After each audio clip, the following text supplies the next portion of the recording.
Dans cet épisode de La Loupe, Christine Ockrent, ancienne directrice de la rédaction de l'Express et auteure Françoise Giroux, une ambition française aux éditions Fayard, raconte le parcours de la cofondatrice de l'Express.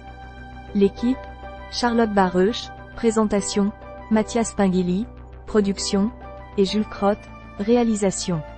Musique et habillage, Emmanuel Herchon, Studio Torrent. Crédit Images, Daniel Janin, AFP. Logo, Karuna Lé, l'Express. Crédit, France 2, INA, RTS. Comment écouter un podcast? Suivez le guide. Charlotte Baruch.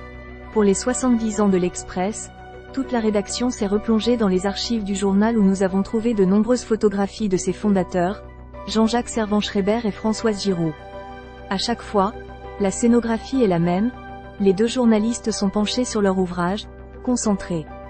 Lui a les sourcils froncés, l'air grave. Il faut dire que celui qu'on surnomme JJSS n'est pas réputé pour être un boute-en-train.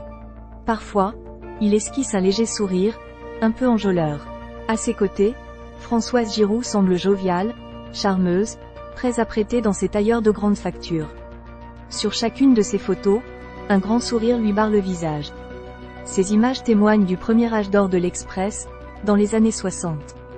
De cette époque faste où Françoise Giroux faisait trembler tout le sérail politique grâce à la finesse de sa plume.